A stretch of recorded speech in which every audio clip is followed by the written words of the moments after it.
Welcome to the intersection of technology, cybersecurity, and society. Welcome to ITSP Magazine. You're listening to a new episode of Stories from Space podcast, where your host, Matthew Williams, examines the history of human spaceflight, the breakthroughs that revolutionized our understanding of the universe and our place in it, and the brave individuals who work tirelessly to advance the frontiers of our understanding. Knowledge is power, now more than ever.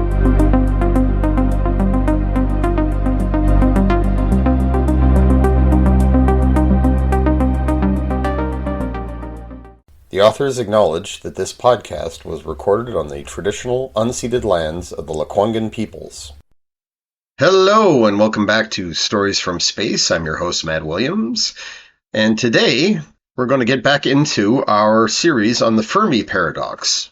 Why is it that humanity, in spite of the vastness of the universe and the statistical likelihood, we assume, of life, has not found any evidence of intelligent civilizations out there? Now, in previous episodes, we looked at various theories, including the possibility that there is no intelligent life out there, known as the Hart-Tipler conjecture, that there is something that prevents basic life from evolving into more complex life forms, and or achieving a degree of technological mastery that would make them easy to detect, known as the Great Filter Hypothesis, to the possibility that civilizations out there are being periodically wiped out or simply avoiding contact with one another, otherwise known as the Berserker probe scenario and the Dark Forest Hypothesis.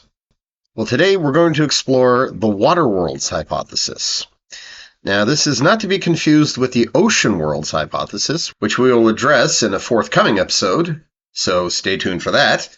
To break it down, the Waterworlds Hypothesis conjectures that perhaps on many planets in our universe, water is overly abundant.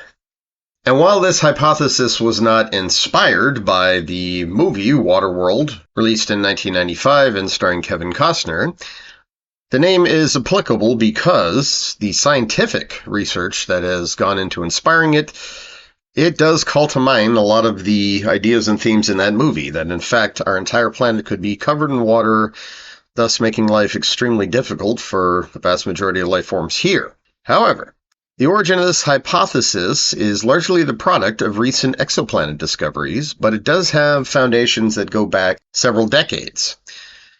And this includes David Brin's seminal paper that he released in 1983 titled The Great Silence, The Controversy Concerning Extraterrestrial Intelligent Life, in which he said, "Water covers over 70% of the Earth's surface, yet perhaps the Earth is towards the dry end of the habitable class of worlds. A much smaller land area, or a lack of dry land at all, would afford little opportunity for the evolution of tool-using species. Most intelligent species in the universe might possess the outlook of whales and never conceive of radio or travel to the stars." In this respect, he anticipated discoveries that were made decades later. The current census of exoplanets has now reached well over 5,000, and scientists have noted that for many, the size, mass, and density estimates that they obtained indicated that many of these planets were composed of volatile elements, which is to say, elements that have a low melting point, chief among which would be water. And this presented astrobiologists with a bit of a conundrum. All this time, scientists have considered water to be a key biomarker or biosignature, in the sense that it's something that all life, as we know it, needs in order to exist. And based on the fossil record and the evolutionary timeline that we've managed to reconstruct here on Earth, we also know that the first life forms evolved in water. In particular, around hydrothermal vents. The most recent evidence has indicated that fossilized bacteria dated back to over 4 billion years ago emerged as a result of these deep-sea fissures and vents. Microbial life forms were able to get the necessary energy and elements from the planet's interior that are essential to life as we know it, And of course, the Earth's hydrological cycle, it helps maintain the conditions of habitability upon which all life depends. And of course, all terrestrial organisms need water in order to properly metabolize their food and also ensure that they don't die of dehydration and maintain bodily temperatures. So water is the key to life. However, there is a growing body of research that suggests that too much water may actually be an impediment to the evolution of life.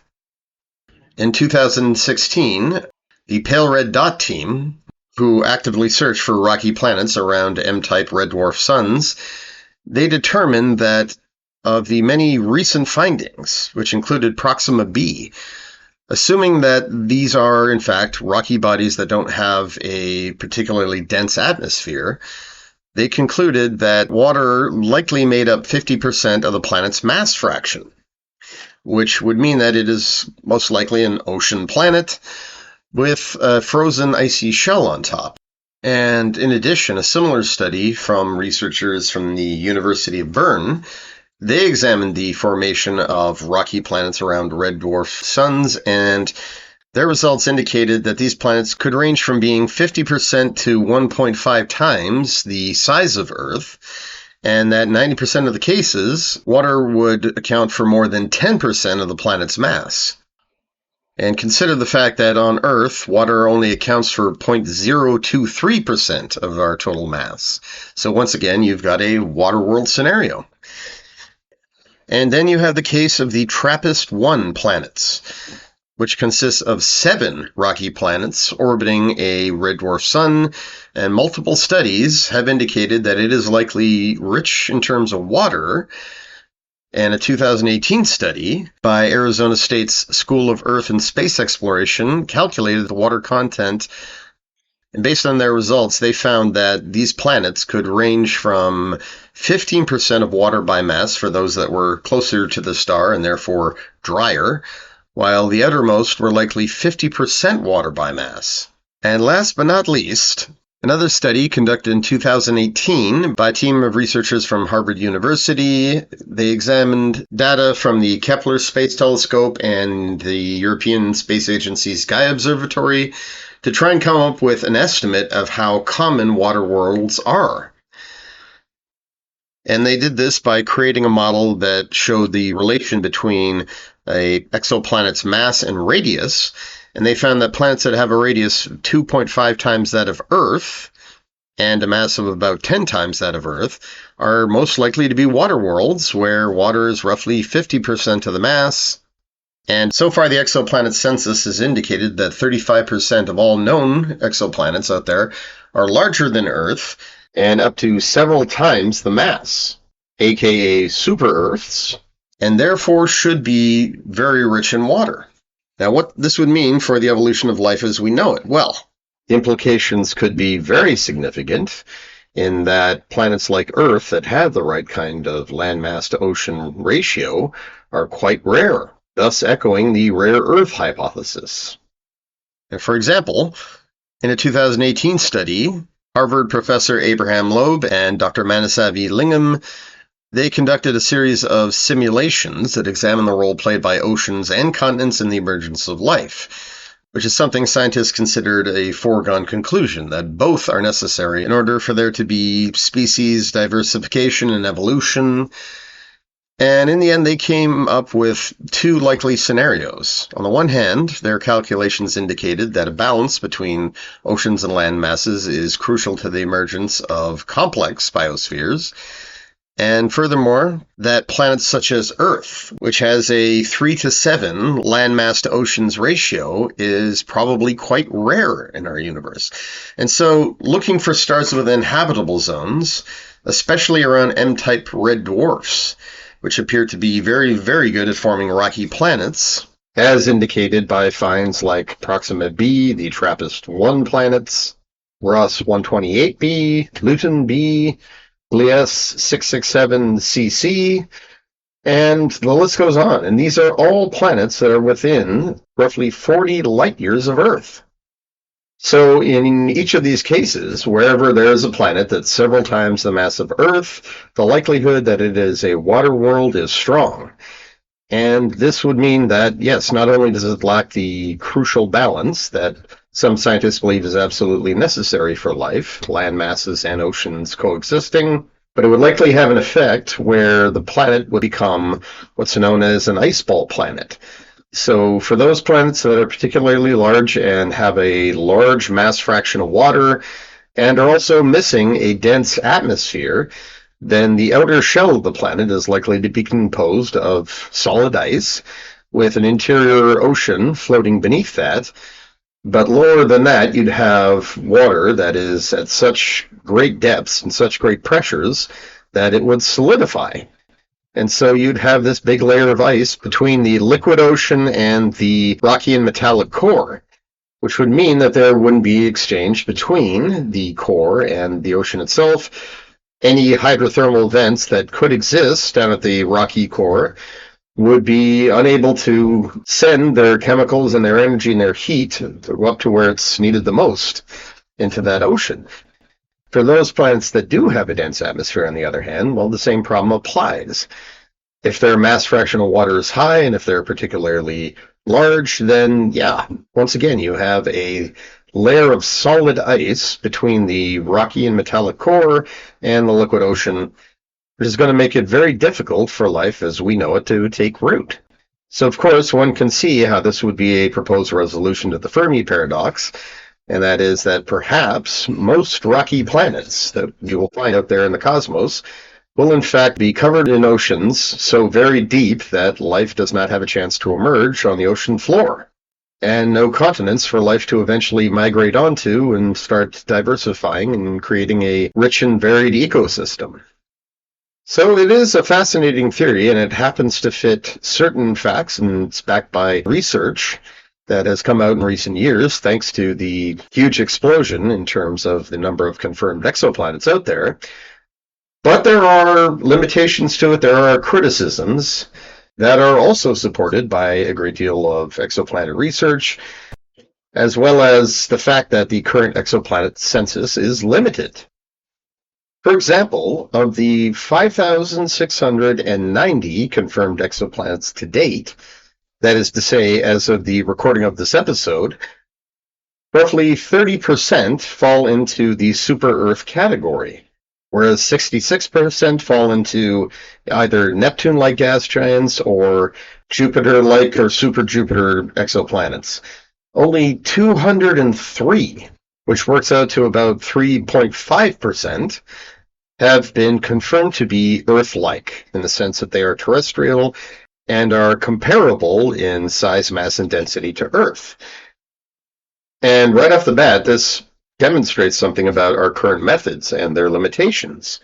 Because of all the planets that have been discovered out there, almost 3/4 have been discovered using the same method, the transit method, which consists of monitoring stars for periodic dips in brightness, which can indicate the presence of a planet. And if astronomers note that these dips in luminosity are consistent, that they happen with a regular period, then they know that they're looking at an exoplanet, and they can also derive highly accurate estimates on its size. And when it's combined with the radial velocity technique, where stars are monitored for how they move about in place, which is an indication of the gravitational pull on them, i.e. from orbiting planets, astronomers are able to measure with a fair degree of confidence what the exoplanet's mass is. And by comparing mass to size, they're able to obtain estimates on density. The problem is that the transit method mainly works for particularly large planets, hence the prevalence of super-Earths in the census. And the radial velocity method, well, so far, it has turned up plenty of super-Earths as well as gas giants, because these are likely to have noticeable perturbations on their star. And what is considered the best way to study and characterize exoplanets, known as the direct imaging method, which I'll explain in more detail later. To date, the vast majority of planets detected using this method have been gas giants, that have a more distant orbit from their star to find Earth-like planets, that is to say, smaller terrestrial planets that orbit more closely to their suns, which are believed to be the best candidates for habitability and for supporting life. You need much more sensitive instruments, as well as coronagraphs, which are instruments that block out the light from a star so that orbiting exoplanets would become visible. And they'd be visible as small points of light, which is caused by light reflected by the planet's atmosphere surface. And from this, astronomers can gain spectra. They can see how that light that is passing through the atmosphere is broken down into different wavelengths, and from that infer chemical composition. And this is what is meant by direct imaging. In addition, you can also look at the surface there and detect which wavelengths of light are being radiated, and if, in addition to infrared light, heat, the colors that are being radiated are in fact within the green wavelength of the spectrum, then scientists have conclusive proof that there's vegetation on a planet's surface. And that is known as the green vegetation edge, which scientists use routinely using Earth observation satellites to study the extent and health of plant life here on Earth, as well as phytoplankton and other photosynthetic organisms that live in the ocean. And the same is true of plant life that relies on retinal photosynthesis, where they absorb light at different wavelengths from chlorophyll-based plants, and they radiate the color purple. So yes, looking for green and purple planets requires much more sensitive instruments. And we are now in a position to do that thanks to telescopes like the James Webb Space Telescope, thanks to its advanced optics and highly sensitive infrared sensors. And it will also be possible with the upcoming Nancy Grace Roman Space Telescope, which will have the same kind of sophisticated optics as the Hubble Space Telescope, its direct successor, but with the ability to explore several hundred times more planets at a time. And it will also be equipped with a coronagraph to assist in direct imaging studies. And astronomers are also looking forward to the Nancy Grace Roman Space Telescope working together with James Webb by leveraging Roman's ability to survey countless stars and look for exoplanets at a time. With the James Webb's superior infrared sensitivity, they anticipate that the number of confirmed exoplanets is going to grow exponentially, and that the characterization of those planets will also proceed very quickly. So from this, the exoplanet census is likely to grow by leaps and bounds and become far more complete, which is to say, we're going to get a much better idea of the types of planets out there, just how common certain types are. In addition to that, there's been several studies that have cast doubt on water worlds and whether or not they are in fact unlikely to be habitable. For instance, in 2018, geophysicist Edwin Kite and astrophysicist Eric Ford, they produced a study titled Habitability of Exoplanet Water Worlds, and showed that water worlds could in fact maintain a carbon cycle without geological activity or land masses, and therefore produce life. And whereas this carbon cycle wouldn't be the result of tectonic activity, as it is on Earth, Kite and Ford, they conducted simulations that showed that water worlds would be able to cycle enough carbon between the atmosphere and the oceans to maintain a stable climate and thus be potentially habitable. A similar study was released in 2018 that also showed that plate tectonics aren't necessarily vital for maintaining habitable conditions on a planet, so that stagnant lid planets, where the entire surface and mantle consists of one piece, could in fact still maintain a carbon cycle without the need for convection and volcanic activity. And of course, all of this runs into the same old question of principles, whether the Copernican principle or the anthropic principle is in fact the case. And to recap, the Copernican principle argues that Earth is neither special nor unique in terms of its nature or in terms of its position in the universe to view things. and that therefore Earth is likely to be representative of the whole. In contrast, the anthropic principle asserts that scientific observations are only possible because the laws of the universe are compatible with the development of sentient life.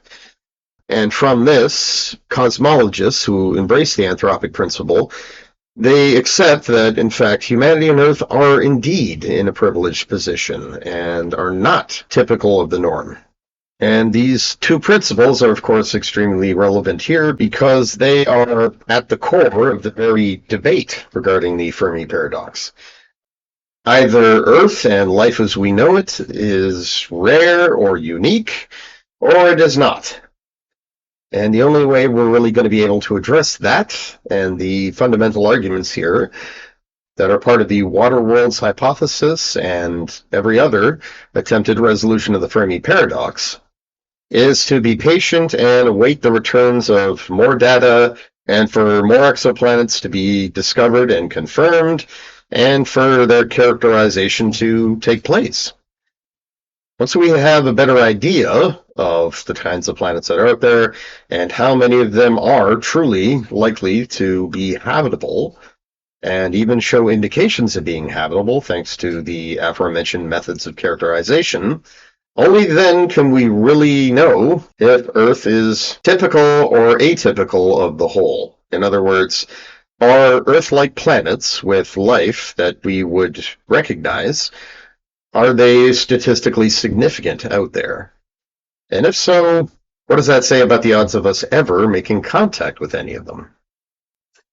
So once again, unfortunately, this resolution does not offer a resolution per se, but is nevertheless a very interesting theory that helps astronomers constrain their searches and presents a possible explanation as to why we have yet to find any evidence of life out there.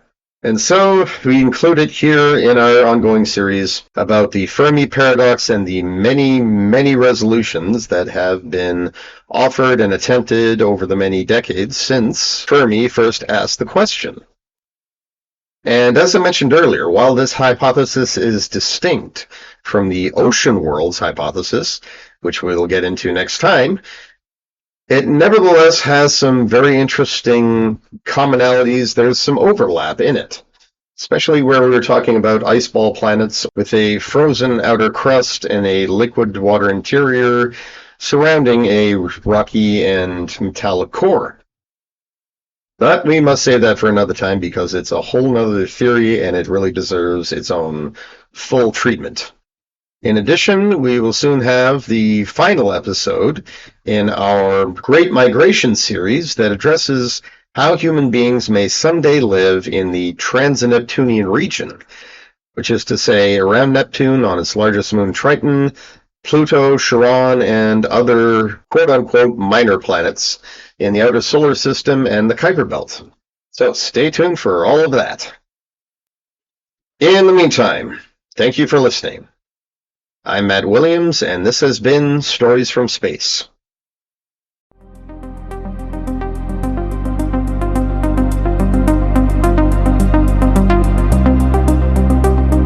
We hope you enjoyed this episode of Stories from Space podcast with Matthew Williams. If you learned something new and this podcast made you think, then share itspmagazine.com with your friends, family, and colleagues. If you represent a company and wish to associate your brand with our conversations, sponsor one or more of our podcast channels. We hope you will come back for more stories and follow us on our journey. You can always find us at the intersection of technology, cybersecurity, and society.